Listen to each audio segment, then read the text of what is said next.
It was handed down, you could say, by mommy and daddy and society and so on and so on. But where did they get it from? Mommy and daddy. Where did they get it from? Mommy and daddy. Where did they get it from? Even on the island of Ireland, like we are very, very close descendants, only going back a few generations from famine and everything that happened inside of that, and you got people who were our age watching their children die, burying their children, or watching the person they love with all their heart sail away, never to see your husband or wife or girlfriend or boyfriend again, or, and not even to get into the, let's call it, chooses his words carefully, the dogmatic nonsense that's been handed down generationally. I think we are possibly the first generation for a very, very long time that are breaking that cycle. And most of us are making the decision that we're not handing down pain.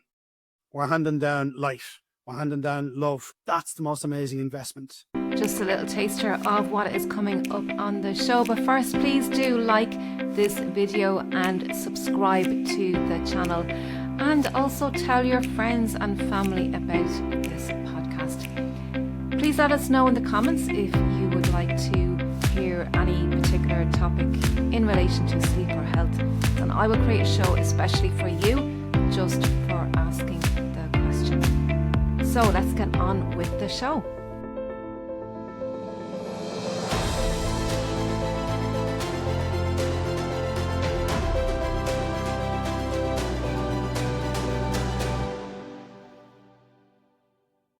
Hello and welcome everybody back to another amazing, incredible podcast, The Empowering Family Health. I am your host, Johann Callaghan. I am the sleep success coach and I am here with another wonderful, wonderful guest. But before we bring in our guest, let me ask you a question. Is the way that you are thinking affecting your life? We're going to be talking all about this with this amazing guest. How do you take command of your mind, and are you directing your life? Are you directing your own life, or are you just letting it happen? How are you with your habits, your behaviors? What's really important to you? There's a question now. What's really important to you? Do you really honor your values? What's important to you? Are you taking care of yourself? We're going to be talking all about this. This session is going to be jam-packed. Why do we complain so much? And what is the truth about suffering? And why is it so hard? Why is suffering so hard? Why can we not get over ourselves? And how do you have a life of happiness and fulfillment and peace of mind? That is what we're going to be talking about today with Eamonn Smith. Eamonn Smith is a very long time friend of mine. We've met a long time ago. And we're going to bring Eamonn in just a second. But first, let me tell you a little bit about the wonderful Eamonn Smith. I'm so excited about this podcast episode, this conversation. Eamonn Smith is a focus and transformation coach, and he facilitates personal development programs to individuals, to companies, to groups, to small businesses. And he has a very unique coaching practice. He combines and he blends various different techniques. Oh my God, he has so many techniques, from emotional release, mindset shifts, habit creation, beliefs. There's a big one. And he's helped hundreds of people transform from low confidence and limiting beliefs to really be empowered leaders in their business and in their lives. And he's also a content creator. If you ever go over to his Facebook page or social media, you'll see he has over 10,000 people following him. So he does have a lot of value to add to people, and he's creating amazing content. And a lot of it is free as well. He really believes in the work, and he's very passionate about the work that he does. As you will hear from this conversation, come in, Eamonn, and say hello. You're very welcome to the podcast. Hey, Joanne, thank you for that amazing introduction. I just hope I can live up to it now. Thank you for your kind words. It's great to be here. Thanks for inviting me. Yeah, you're very welcome, Eamonn. Look, we've been trying to get you for a while, and life has been happening as it does. And I've been really eager to have a conversation with you, Eamonn, because I've done some programs with you in the past, a couple of years ago now, probably at this stage, where I've done various different things. I've worked personally in a one-to-one with you, and also in your group coaching that you've done. And I found it profound. And I've been wanting to get you onto this podcast for a while now, And listen, you've been through your own struggles and what have you, as we all have. But before we dive into the content, which I'm really eager to get to, but I want to know, and I'm always curious, why are you doing this work, Eamonn? Why are you passionate, and what led you down the road of this work? Yeah, what a brilliant question. I think what I'm more and more discovering as I go on my own journey these days, Joanne, is the work is doing me, really. The journey the journey is doing me, and I'm beginning to get that, you know. Why am I doing this? Well, I suppose a lot of it would have to do with my own story. So I went through some profound challenges and tragedy as a little boy, and that would have had a major, major impact on my life. And it would have taken me a few decades to, I say, unpack that, but to first to understand it and digest it, and then sort of transmute it. It was in the journey back to health and healing and working through countless numbers of amazing therapists and psychotherapists and psychiatrists and coaches and so on. And I was actually doing some CBT at one stage, and it suddenly just hit me. Oh my God, I know what I want to do with the rest of my life professionally. Because at that stage, I'd been a very successful barber, and I had a business, which was going well and failed spectacularly, but eventually. But at the same time, sometimes that has to happen to take you through that next door. I never had the same grow or love or joy or presence. Joseph Campbell says, follow your bliss, and the universal open doors were once there were walls. I never had that to that level. Much as I loved the barbering and the hairdressing, loved it. I always felt like I could do more, I could be more, I could help more. I'm not showing up fully. But once I got into coaching and mentoring and teaching and healing through modules and programs, I was like, yeah, this is me. And I think it was my life journey helped me eventually, maybe nearly a half a century later, figure out who I want to be, what I want to do. And really, it's about working on yourself, making that a choice in order to benefit others. I love it. I love it, Eamon. And, so from what I'm hearing, you had a long, from childhood all the way through. And even as children, we can't understand because that part of the brain isn't really developed for us to understand. And a lot of time, we block that out until we come into adults, and then, we're living our lives as adults. You mentioned follow your bliss, right? Yeah. And I was very, whoa, yeah, follow your bliss, because a lot of us don't do that, right? A lot of us are suffering in this world, Eamon. A lot of us don't have peace of mind. We're worrying, lots of upsets, concerns, we're complaining. Why are we suffering? What is suffering, and why is so many people suffering in this world? Yeah, you really touched on it there, John. I studied and sat in and experienced Buddhism for about 10, 11 years at one point. I went to all sorts of courses and retreats and monks and teachers. And a lot of that was for me to try and just get out of my own stuff. And what I understood was there is suffering. And that's a whole other conversation, going back to karmic, cycles and what's handed down and handed down and handed down. It's a chicken and egg thing. It's like, okay, my parents, it's not necessarily that it was mommy and daddy, messing me up or turning me upside down, whatever. Actually, it was Betty and Mikey doing their absolute best in their own human experience and getting it right a lot of the time and getting it wrong a lot of the time, doing the best they could. And then as children between 0 and 7, let's say, they are our idols, they are our heroes, they are our first loves, you could say. So we're picking up on everything that's being handed down, and then we are applying a meaning. We're making a decision on that. You mentioned an interesting point there about we block ourselves as kids. I think actually, better put, we block the child in us as an adult, or we keep that child that couldn't maybe not figure something out, but that child who maybe got an upside down perspective on something which wasn't their fault. It wasn't necessarily the parents' fault either. The ability to rest is the body's key to healing. Do you struggle with getting asleep at nighttime, or staying asleep during the night and waking up the next morning feeling absolutely exhausted? My book, How to Get a Good Night's Sleep, is easy to understand, it's solution-based, and it's packed with research to help you take back control of your night's sleep. My book is available on Amazon, and it's also available on howtogetagoodnightsleep.com. This book is also available in audio and ebook. So get your copy today and start having the best night's sleep that you've only ever dreamed of.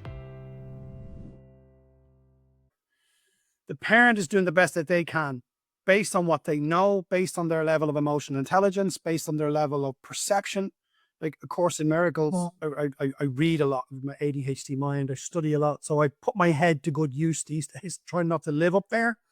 And something I studied in the Course in Miracles is amazing. 96% of the time, our perception is wrong. And when we can actually own that, that's amazing news. Okay, well, so if I'm not that, then who the hell am I? Oh my God, that could go who knows where. And that wrong perception was handed down. It was handed down, you could say, by mommy and daddy and society and so on and so on. But where did they get it from? Mommy and daddy. Where did they get it from? Mommy and daddy. Where did they get it from? Mommy? Or even on the island of Ireland, like we are very, very close descendants, only going back a few generations from famine and everything that happened inside of that, and you got people who were our age watching their children die, burying their children, or watching the person they love with all their heart sail away, never to see your husband or wife or girlfriend or boyfriend again, or, and not even to get into the, let's call it, chooses his words carefully, the dogmatic nonsense that's been handed down generationally. But I think we are possibly the first generation for a very, very long time that are breaking that cycle. And most of us are making the decision that we're not handing down pain. We're handing down light. We're handing down love. We're leaving our kid. That's the most amazing investment. Hope I've answered your question there. Yeah. On track. Yeah. Rabbit holes. So. Yeah, no, because you have so much to offer. And you mentioned a couple of things there about being responsible, about breaking the cycle, because it's been going on for eons, absolute eons. And it's really interesting that the cycles are starting to break now in this time, right? So what's happening? Like, we're becoming more awake, we're becoming more conscious. So is that the answer, to be responsible? So if that is the answer, to be responsible, how do we be responsible? How do we take ownership? Or is that a big question? It is. I love when clients of mine and students of mine might say, oh my God, that's very deep. And I say, yeah, it is. But yeah, no, it isn't. It's not. It's fundamental. Like something you said there, I have my own take on it. The most amazing book that has ever been written, which I've been studying in depth the last few months. We can touch on that later. Like I said, I read a lot, but I opened a Pandora's box of this particular book and it's just hit me in the heart constantly. And there's a line in this book written thousands of years ago, and it says it's pure consciousness, as we will describe it in whatever terminology we want: God, divine, unconditional love, space, speaking to this particular human being, saying, remember, I've commanded you to be. So you said there about how do we be responsible? I would say, how do we be, responsibly, like for ourselves? That's the game. Now in Buddhism, they talk about samsara. So that's like this human 3D cycle that I get caught in. Why is this happening to me? We get caught in victim mentality. This is happening. This is being done to me, right? And that's been handed down since forever. Which came first, the chicken or the egg? Well, that's not really the biggest question. The fact is, it's not why is this happening to me? Okay, it is happening to me. Could I apply a different meaning to this? Could I look at this from a different perspective? What can I do about this? What one thing could I do next? Even if I have no answer whatsoever, the most radical and most right under our nose approach is, okay, can I ask a question to space, consciousness, God, the living presence that created this 400 trillion to one shot that's me? Could I ask a question? If I've been created, could I ask a question to, and people who think, oh, there's no such thing going on. Really? So you think this little tiny thing inside your chest that's half the size of your fist, that has 4 liters of blood, right? Inside your body, 5 liters of blood, right? Inside your human body, and something half the size of your fist is pushing these 5 liters, 12,000 kilometers a day around your human body. You think you're doing that? You think you're blinking you? You think you're breathing you, the millions of liters of oxygen air you're breathing in and out, even though the atmosphere is 70% nitrogen, and you're able to filter in and out, breathe properly, waking yourself instantly? You think you're doing any of that? Think again. So obviously there's an infinite intelligence. There's a design, there's a creation, there's a creator, consciousness, universe, God, call it what you like. But what you can do is, and what a lot of people refer to as prayer. I prefer the word communion, having a conversation. I'm completely effing stuck. Why is this happening to me? Okay, hang on a second. Could I tease a question out of this? And what would that be? Okay, if I'm stuck, I'd love a solution. I'd love an answer. I'd love a next step.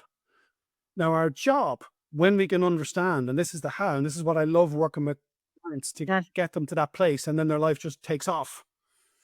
And I feel like I can only coach people and help people and help people to heal themselves on stuff that I'm doing for myself. So there's an authenticity in there. And I want to have achieved some level of mastery for me and then just give it away to as many people as I can. Because if something had me in pain for 40 years and then I transmuted it, I don't want you in pain for 40 seconds because you don't have to be there. You don't. Yeah. Like somebody recently said to me, I really want to work with you. I really want to do some coaching with you. We had a conversation about where she wants to get clear. I just need to get out of my suffering first. I was like, no, that's why you do the coaching and the mentoring, to get out of it. Because you're not supposed to do it on your own. You're not an island. You're not disconnected from the universe. Another way that you could put it would be how arrogant, when a dear pastor friend of mine said this to me recently, how he understood scripture. He said, it almost says, how arrogant of me to be afraid. How arrogant of me to be anxious. How arrogant of me to think I'm completely on my own. And there isn't a senior partner, a higher self available within me that I can ask questions to. And when I figure out what it is I want to ask, that's a prayer. When I figure out what it is I want help with at the moment, now hand it over, knowing that that greater power available within is going to handle all the details. We humans have a real problem trusting that. Go back to the conditioning, the suffering, right? So it's like in the moment when I can ask a question and hand it over, there is going to be an answer immediately. We talked before we went live about how this podcast even came into being, because I was like, I'm stuck on this level. Oh, I see what I'm going. I see what I'm doing here. And it's almost like God, creation's like, oh, it's okay. I'll wait. He'll get it in a minute. I'm like, oh, what I'd really love help with is, oh my God, thank you so much. Thank you so much. And it's like, I'm really happy that I've figured out my question. Thank you so much for hearing it. Now I'm really excited and interested as to what's going to come in that space. Now, what one thing could I get on with in the meantime? And the reason that that's important is because now I'm focused, right? So we have two brains, you could say. One is the primordial brain, right? Which kept us alive, running away from lions and tigers and bears. Oh my, right? But that's still in action, active in action, most of the time, right? So we still think we're running away from lions and tigers and bears. Somebody invited me on a podcast. Oh, somebody asked me to apply for a job. Oh, that person really likes me. Lovely. And then they asked me out on a date. Oh, like we're terrified of our own light, not our own darkness, right? So we're denying, distracting, avoiding. That's what you're saying. Now, it's almost like for a reason. Well, the reason is we think that's going to keep me safe. That's going to keep me alive. It's a fear. It's a fear. That's some kind of a fear. No, it's a fear that the ego or the enemy within, the enemy thinking, the stinking thinking, as I call it, is making a fool of us and rubbing our nose in it. And that's why we feel so off.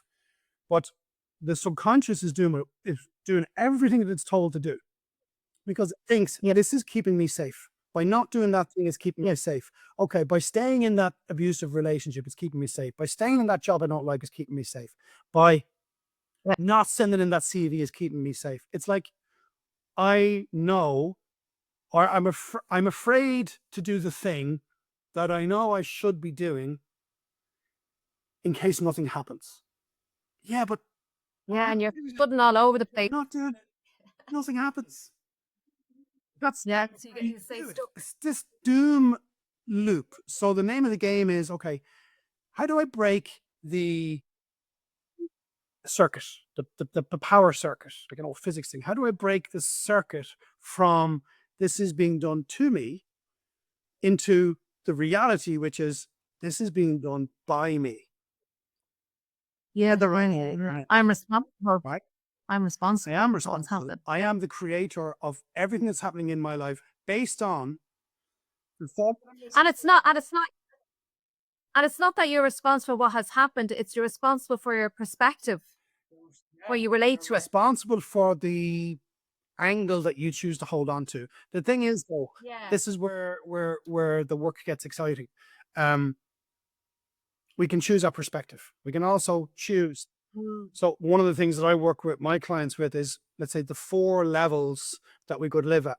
And even in my own life, I can be in a completely different one of these 4 pillars in different areas. You know, like I might think like I have absolutely nailed it at a level of physical well-being at the moment, or in my relationship, or in my service, or in my parenting. There might be another time where I just feel completely, oh my God, I am such a bad parent. I'm such a bad dad. I have no idea what I'm doing. I'm completely lost. So the 4 different levels that I go through with everybody in my free courses, in my paid courses, my one-to-one stuff, it's when somebody can absolutely hold this and know this, all you can do is take responsibility for your side of the street and keep it as clean as you can and come from that place, and you'll be okay. And it's a game, it's a practice. You're going to get it wrong a lot of the time.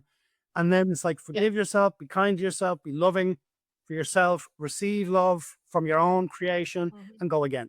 Go again. There's infinite reset buttons. But those 4 levels, they're always the same no matter what. The 4 levels are, the first one, I'm a little bit loath to use the word because it can be, and even this word, triggering, even that, I'm conscious of the words I use because we are manipulating. Yeah. We're moving somebody from there to there based on what we say. Even words have a magic power. That's why we spell, literally magic spell. That's why we spell words, you know? In ancient, And the sentence, the words we say, that is the sentence, as in the you sentence. think about the words that you use and you create a movie, and it's either a movie in your mind or it's a movie in someone else's mind. You know, for example, somebody says, you're applying, you want to be a coach. You don't want to be a coach. You don't want to do that. Oh my God, they'll be like, hang on a minute, that's their projection onto me. But just to come back to, everybody is in one of these 4 at any one time. The first one, we could call it a victim mentality or poor little me mentality, or it's not fair. And maybe it's not fair. Maybe you were a victim of something and maybe it was terrible. But here's the thing, you don't have to stay there. What happened wasn't your fault. What happens next is your responsibility, and you can take responsibility because you have ability to respond. Response ability, you have that. So the first thing is, okay, that was being done, that's being done to me, is level 1. But the minute you become aware and conscious on any level, hang on a minute, it's being done by me. That's manifestor level. That's creation level, right? That's the second level. Immediately life starts to change. And then you got a third level. It is being done through me. You could call that a channel if you like. When you asked me earlier, but I said the work is doing me, right? And then the 4th level, the magic one, the enlightenment, you might say, that we touch from time to time, it's being done as me, being, flow, you would say, you know, me. So give them to me again. Victim, by I'd me, say the first one is it's being done to me. to me. That's victim, yeah. The second one is it's being done by me. Call that manifestor, creator. The third one, it is being done through me. So like when we're teaching, when we're coaching, or when we're parenting, and it's just, you know, it's coming through you, right? Or you ask whatever you want to call it, universe, creation, God, for, you know, and an idea comes up to us. We've never had an idea in our lives. It's the moment we drop that hot potato, that stinking thinking, and maybe get busy with something else and focus, laser focus for a nanosecond, what happens? An idea comes up through you. So it comes through me, and then get on it, right? And I think then when you are doing that, you're now in that 4th level. It's being done as me. I am the light of the world. You are the light of the world. I'm touching that living presence within me that's always available, except, of course, when you get caught in the human cyclic suffering. And I think all of that, actually, all suffering, to my mind, can be traced back to external. What I mean by that is something that's outside of myself. Yeah, maybe something I experienced that I went through some awful experience in my life. And obviously I was there. But the thing is, or each of us was in it when we were in it, but like, you're not in it right now. But if you're thinking about it right now, it is external, it is outside of you, but you've taken yourself there. So you could say you are that I am right now. So you're creating from there. So you are that right now. You're manifesting more of that. Why is this happening to me? I'll tell you why. Because the this in that sentence, you've now given your brain something to look at. You've given your brain a movie to look at again. And now it's releasing your central nervous system, your parasympathetic nervous system is releasing all the chemicals it thinks you need to keep you away from the lions and tigers and bears, because you just told yourself you're in terrible danger. Oh my God, oh my God, oh my God. And that could be me thinking back to something profoundly upsetting that happened when I was 3. But I could be 50 and thinking about that, which means the 3-year-old is sitting in the corner in his rejection and in his abandonment. And now I am being needy and insecure and maybe for looking for validation. Like me, love me, please like me, please love me. When in fact the answer is when I can validate me, when I can love me, when I can parent me. Like, I have photographs of little me, I have them on my, I'll show you, I'm not sure if this come up on the camera, little reminder. Okay, I'll show you right here. Where are you now? So I have a photograph of my 5 when they were little. And then I got both over there are little me as well, age 4 on the top and age 2 down the bottom. So my job, if you like, is parent him most of all. And then I can sometimes be a successful independent dad of 5. But I have to remember, you've got 6 kids. And the most important one of all is Eamonn. And he will always be 3, 4, 5 years of age, let's say. Now, sometimes he can be different ages. Sometimes he might be like a moody teenager. Oh, I don't want to do that. I don't want to do that. I don't want to go for that run this morning. I'll give you I know. I'll give a classic example. Okay? I'll put on one particular rabbit hole, and I hope all the viewers and listeners might be able to glean their own experience from this. This is actually what we touched on recently, which you very kindly invited me on. I gave a little live with this. It was only a few days ago. I genuinely, absolutely believed, there's a key word, belief. I absolutely believed. I've started doing the parkour in the last few months and it's going really well, physically, intellectually, emotionally, spiritually. Get your P.I.E.S in order, P.I.E.S. That's a huge one that I do with my clients as well. How am I minding myself physically, intellectually, emotionally, spiritually? And even in that, a little park run, started enjoying it. Sometimes I go in Navan, sometimes I go in Kerry, depending on where I am at that time.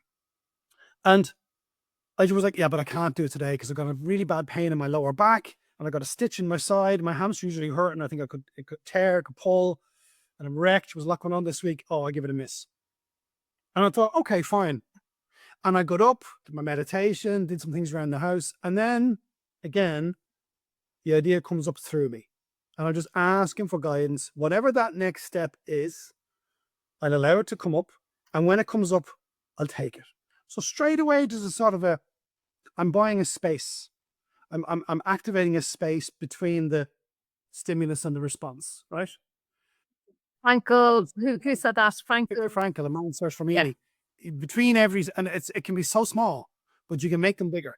Between every stimulus and the response is a space. And in that space, we create our lives, basically. Paraphrasing what the man. And that's where the awareness is. All right. Yes. That space is where conscious presence is. That space is where God is. It's right in there.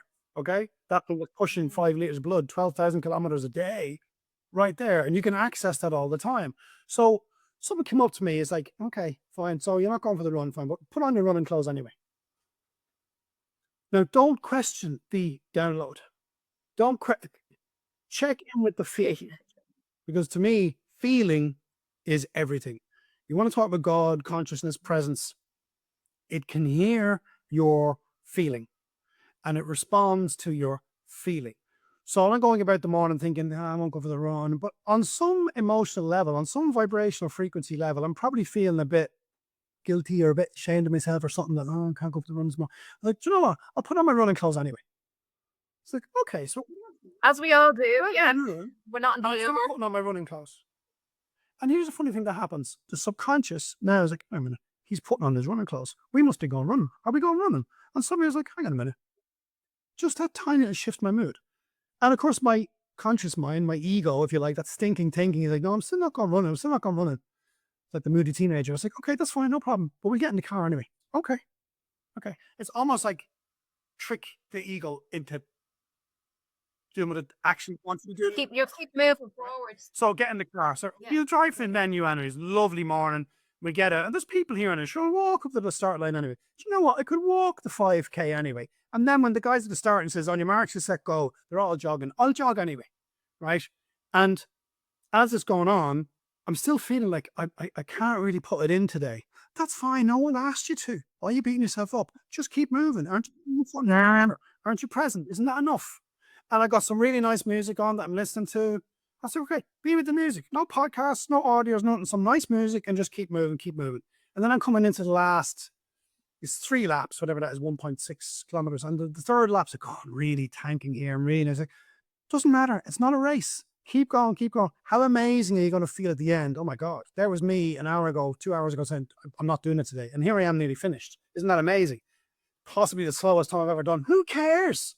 No one's recording this. Just get it finished. So I get to the end, the finish line, and I thought to myself, you know, wouldn't it be, for all I know, I was probably going around in a reasonably quick time anyway. It just felt really slow. Who knows? Indeed, who knows? Leave it there. So I get finished. And I wasn't pushing myself at all just to get finished.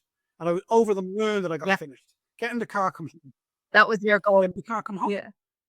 Over the moon. It has completely changed my whole day. I am winning at life. But it wouldn't surprise me if that was a pretty decent time, even though my brain was telling me it's the slowest I ever did. Now, and then the email comes in from Parkrun to tell me that my time, now, I've been trying to get my times down a little bit. I went from like awful pain with kidney stones, couldn't even walk for the pain, and then walk a kilometer, walk 2 kilometers, jog a kilometer, jog 2, jog 5, go a little faster, build up the habit from nothing to something. And then I did constantly try and get my time down below certain times. Now, the previous time, I put a lot of time and effort into going faster. But if you take that one exceptional, deliberate effort aside, forget that one, right? The one that I just did, which I thought was my slowest and almost struggle, I didn't want to, was the fastest time I ever did. That just... And he didn't even try. It didn't even make sense. I didn't even try. I just showed up and I felt, oh, it's a struggle, oh, it's an effort, oh, it's a... But what it tells us is, what belief are you listening to? And why do you believe it? And is it serving you? If it's serving you, yeah, keep it. Brilliant. The belief is a story that you're tuning into. It's a law that you're buying into. If it serves you, keep it. If it's not serving you, you have to get rid of it. And you can. And we get afraid of change because like, but then I won't know who I am. Hang on a minute. Then part of me will die. Yeah, the part of you that's actually got a handcuff around your wrist or around your ankle or something, that's the bit that'll die. That's the bit that's getting crucified, if you like, you know, in order to resonate. You know what I heard? Right? Do you know what I heard in your story that you were sharing, right? So you were calming down that monkey brain, because a lot of us have that monkey brain and we start to overthink and go into this vicious cycle and then, you know, beat ourselves up. I heard you talking about that as well. You know, you're being really hard on yourself. And for many of us, we're really hard. We're just not giving it, we're not acknowledge yourself for where we've come and just take it easy, take a break. But I also heard that you were saying, okay, just put me runners on now, get into the car. You were moving forward and you were doing something small to keep moving in the direction of the goal, that what it is that you wanted to get to, you know, and that was just to go for a run, not necessarily the fastest thing or whatever. And it was just those small steps. And I think, you know, they say a journey of 1,000 miles starts with one single step, but keep moving, take one step moving in the right direction. Always one step. It's always one step. Forget about the 10,000 miles. As I say to my teams, forget about the mountain. The mountain will move itself. The mountain will build itself. What's your next pebble? Now that is responsibility and it might be uncomfortable, and that moody teen that lives inside you as a 3-year-old inside you, no, I'm not doing it. I'm not going. Okay. But John, in what way can you listen to that part? Let that part feel it's heard. I hear you. I feel you. I know. I do understand. And I love you. And I'm here for you. And again, it's about self-validation, self-esteem, parent your own inner child. Because when you Yes. can and do parent the inner child, and the inner child feels loved, seen, wanted, not in rejection mode, not in abandonment mode, not in validation mode. What you actually activate there is this whole other thing. I mean, you literally, people sometimes refer to it as Christ consciousness. You know, you activate. That's what the child part is. Yeah. When the child is happy inside you, so to speak, at play in the sandpit with its toys and smiling away, snoozing away, ideas keep coming up, neurotransmitters, you wire and fire brand new networks in your brain, like literally, and these ancient teachings tell us, written thousands of years ago, I didn't make it up, it's there. You will be transformed by the renewal of your mind. Right? That was written in the book of Romans, which I only discovered recently as well. Is that where that came from? You know, this is available to everybody all the time. What one thing could I do? And even if that seems too big, could you take 1% of that one thing? Could you make it really obvious? Could you make it really easy? Could you make it so that your inner 3-year-old could and would do it? Because the thing about that is then immediately you start releasing different chemicals through your nervous system. You start releasing what we call D.O.S.E, dopamine, oxytocin, serotonin, endorphins, you know, reward. I'm like, well, why aren't I? Yes, you are. Let me tell you what a good boy you are. Let me tell you how amazing you are. Let me tell you how proud of you I am. This is going on the inside, within the adult, quietly on the inside, right? And oxytocin, love, absolute love, unconditional love that I feel for myself, that I can access, right? That's what that presence is. Serotonin, joy, happiness, okay? I would say, misdiagnosed with depression and disorders and so on for years, and was on all sorts of medication and thinking like, there's something wrong with me, I'm broken. No, I weren't. For whatever reasons, other ADHD related reasons, my serotonin levels were lower, and I didn't know how to work with that, which I'd be slightly better at now, you know, and again, it's the work in progress. And then the last one is endorphins. Endorphins are what takes me out of pain, and that can be physical or emotional. Is there something I can do to get out of pain and stay out of pain? That can be physically, that can be emotionally. Oh my God, we could write books on that. Emotionally, for me, winning at life is, are you open to? And that's the big thing. Are you open to willingness? Would you be willing? Would you be, even if you're not, would you like to get to a point of having a feeling of dynamic willingness, right? As Michael Beckwith calls it. I've done some courses and some training with Michael Beckwith, who was on The Secret. And that was a big dream of me, to actually be on his courses and connect with this great man. So I love his stuff. Also, we talked before we came on about, I went to Paris and did 3 days for my 50th birthday a few years ago with Joe Dispenza. I was like, yes, I'm radically changing my life. I'm going home and I'm radically changing my life. Come on, let's go. Bring it on. Give me acceleration. Give me acceleration. And the universe, God, will literally, it has to do what you told it to do. The trouble is, It's all energy, isn't it? what are you telling it to do? Oh my God, why is this happening to me? You've just given a command. I'm now looking at this. Yeah. I'm now feeling into this. I'm now vibrating on this awful thing. I'm now fully associated into the movie. I am the movie. I'm not present. I'm not here. I'm not conscious. I'm over there. I'm dead with my eyes open. And what's happening now is I'm releasing adrenaline, noradrenaline, cortisol, all sorts of like, the kind of stuff that I need to survive. Like you mentioned earlier, like when we're in overwhelm, even something happened for me today, and I did notice, I'm probably getting faster out of it now. When we go into overwhelm, we're spiraling, we're catastrophizing. Everything is wrong with the world right now. I'm so upset. And all the stress chemicals. Like actually, I'm in my 3. If we talk about 7 energy channels, that once they're all flowing, we're flying, we're doing well. Okay, we're in flow. When we're surviving, we're literally running on between 1 and 3 of those. You know, And you think about it, it's like literally the unsinkable Titanic sank. We sink ourselves all the time because I'm literally down in my solar plexus. I'm down in my gut, and I'm staying there. Oh my God, this feels terrible. This feels terrible. Okay, and the universe can hear your feeling. It can only do what it's told. So the fastest way out of that would be to pause and breathe. Take that. And we find that so hard to do. That right there, I'll pull you on that. That's right there is a belief. Because if you think about Right? think Okay. about this, Brilliant. is breathing hard to do? Hard. Yeah. It's not Never doing. goes true.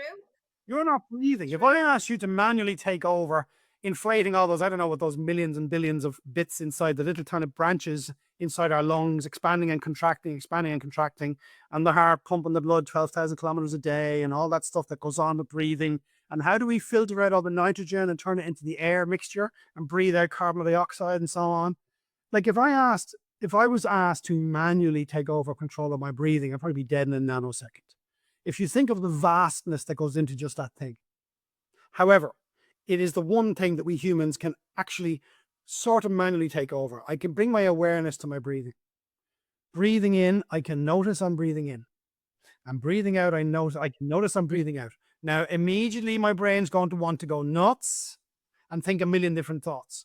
But can I sit here and allow them to pass by the screen of my mind? There's a thought, and not And just go into it, not go into it. And that is huge practice, but that's why it's called a meditative practice. People say, I can't meditate. That's a belief. In meditation, even for myself, and I'd be meditating probably about 13, 14 years. a long Right? time. I'm probably here 5% of the time. And away with the fairies and all over the shop and 95% of the time. But to notice that happened, there I go, and come back. It's like the dog run away, bring it back to them, bring the mind back to the mat or the chair or the cushion, wherever you're meditating, and it runs away and bring it back, and it runs away and brings it back. And in meditation, you can have different things, like you might have beads, or you might be looking at a candle or a flower, or you might have affirmations or mantras, or we've also the affirmations. I love the candle flame. I love watching the Very candle careful flame. affirmations, very careful what we're telling our mind. If it brings you to the right feeling place, great, do that, right? But Thich Nhat Hanh had a great way of teaching this. The only way out of the suffering, the only way out is to go in. And now you win. You come inside, you breathe. And his one was breathing in, I notice I'm breathing out. Breathing in, I notice I'm breathing in. Breathing out, I notice I'm breathing out, and so on. And then he can kind of go deeper with this. Breathing in, I notice my breathing has become calm and deep and slow, etc., etc. So meditation, breathing. Breathing is not hard. It's nothing. It happens by itself. We're being done. But we can take over the controls of that just to buy a moment. Like when we're overwhelmed, our heart will be racing. Our breathing is very shallow and very thin. We're in pain. We're in tears. We're in anger. We're in the story. We're in victim. It's being done to me. But the moment that you notice that that's happening, well done. You're out. Now you have the mind. Your command. Now you've taken over the controls. Now it's being done by you. Okay, now what? And you only need to be able to access that. That's the game, is to access that space in between the thoughts. Because I would say, the number changes between 50 and 90,000 thoughts a day. Most of them are wrong. Wow. No, it's an opportunity. Most of those thoughts have been handed down to you. Most of your beliefs are not even you. They were handed to you. And you took that on board. The amount of success I've had with clients with this is just, and we've done some work as well on your good self. And like, I love that bit when someone's literally with their eyes light up and like, there we go. There it is. They get the aha Oh my moment. God. Like, hang on a minute. That's not true. I just chose at 4 years of age to believe that belief based on the experience I was experiencing with my parent saying that angry thing to me in a moment maybe they were tired, they were overwhelmed, they were discombobulated. Somebody might say, like one of my ones was, oh, Eamon wants to do nothing. My mother might say that to me. And then later on, she's like, I didn't mean that. I'm sorry. And we won't remember the sorry bit. We remember the one negative, and we'll hang on to that. We make a decision that we apply a meaning to that because nobody was able to intercept. But here's the thing. You can go back, and we do go back as an adult, like a time travel movie. We can go back in session, fully awake, and go back and change the decision the child made right now as an adult. Drop it right now as an adult. Then we check in with, how are you feeling inside right now? Oh my God, that's the strangest thing. Where's it gone? I don't know. Where's it gone? It's gone, isn't it? Yes, it is. I can't find it. That's because you released it. Now, that means now you have a memory, but there's no emotion attached to it because you realize, Yeah, there you go. I made a decision as a child based on what I was experiencing in that moment, but I could make a different decision. So, okay. So, for example, the I can't cope decision or something. Okay, so, well, let's look at all the things that you've survived and transformed and transmuted during your life. Did you cope then? Oh my God, yeah. You cope then? Oh my God, yeah. And what wisdoms have you come out with about yourself? Oh my God. Oh. And We're mad. wanted. Like right now, I could do that, let's say at 52 years of age. But if I go back in session and figure out something that my child is blocked or hurting or suffering or invalidating myself or needy with, oh my God. And I, not to fix it, but I release it now. Then what I notice is, and this, I love this bit in session, I would actually rigorously get somebody, okay, go back and remember the experience that you had. And now try and find that, what to call it, negative. Try and find that heavy emotion. I can't find it. Yeah, because it's gone. Because you're not holding on to it anymore. You were never supposed to. Yeah, But huge. problem is, these tools are right under our noses. But I think for me, the biggest one of all is people have to want change. People have to. Yeah, they have to be willing, as you say. Eamon, we could talk about, we're going to do a part two. We're going to do part two because there's loads more that I want to uncover. And I want to ask, we'll cover this in part two, but I want to go into, when we're asking ourselves that question, how can I do this differently? When something happens, how can I do this differently? And later, and then in part two, we'll go into, what it is that we value, what is it that I actually really want, right? Because a lot of us don't know what it is that we actually really want, and we think that what we want is just to keep the peace over there, do it for them over there, just to keep the peace. But that's not our value. That's not, it's not about for you. And I know this for certain, even however blocked and covered my mind was, when we're able to keep asking, keep coming back, what is the universe's way of wanting to express itself? What is God's way of wanting to express itself through me in my service, in my job, my parenting? What am I really? Yeah. Who am I really? When we My purpose. we do discover what it is. Yeah. Right there is what I would say. If people are wondering, how could I go about that in a really quick and easy way? Follow your bliss. Pay attention to the things. I love doing this. Pay attention to the things that bring you to that feeling. I would say, yeah, that's really important for younger people, teenagers and stuff, when they're going into the world of work and careers and entrepreneurship and all that. We're going to talk all about that as well. Why? It's because there's never been a greater opportunity to be alive. There's never been a greater opportunity to create a business. There's never been a greater opportunity to learn online. There's also never been more distraction. Kids going around practically born with smartphones. So the numbers. Oh my God, numbers in emotional well-being are starting to spike right now because kids need, and again, I think it's a childhood thing that we, as kids, we don't necessarily listen. It's part of our expansion. But I would say if people want to take one thing away from this part, it's to ask the question, but don't try and answer it yourself. Wait for the answer to come up by itself. What one thing do I need to do next? And wait.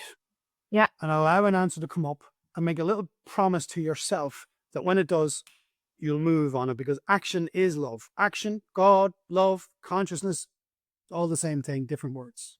Have a go with that. Yeah, and sleep on it. Sleep on that question. 100%. Oh, you know what Greg says. Sleep. 100%. Yeah. tell people where they can find you, Eamonn. The fastest way to get me, you can email me at eamonnsmithcoaching@gmail.com. You can access me, just type my name, EAMONN I'm on Facebook. I have a free Facebook community, coaching community with 3,500 people, Empowered Minds. I'm on LinkedIn. I'm on Instagram. Empowered. Email me. I offer a free coaching call to people who might want to start having a bit of change in their life, but they don't even know where to start. Get in touch. We can point you in the right direction. We can help you build the map. We can make things happen for you. You deserve to be. It is your divine right, and you should almost make it an order to yourself to be in the driving seat of your own life.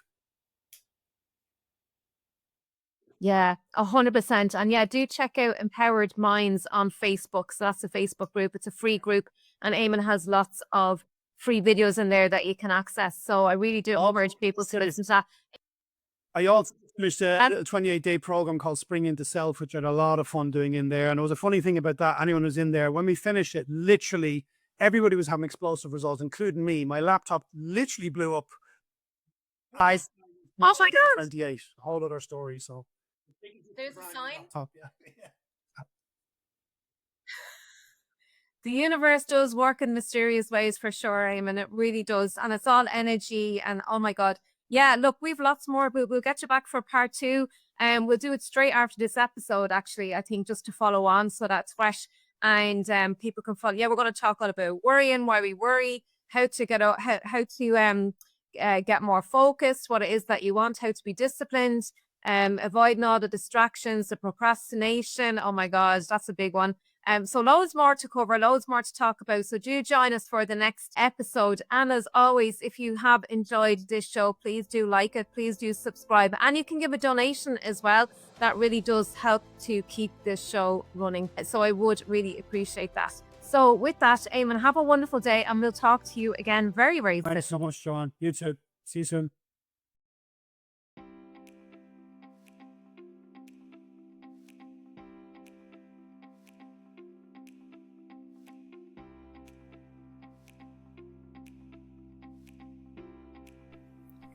I do hope you are enjoying these conversations, and to help me continue pushing these videos and audio podcasts together, I do have an ask. I do need support to help me to keep bringing you knowledge and insights. There is a Patreon link, patreon.com/empowering family health, or you can make a donation via PayPal. All the links are in the description and the pinned comment. You can do a one-off, or you can do a monthly support. So I'd really appreciate that. Thank you, and have a wonderful day. Take care.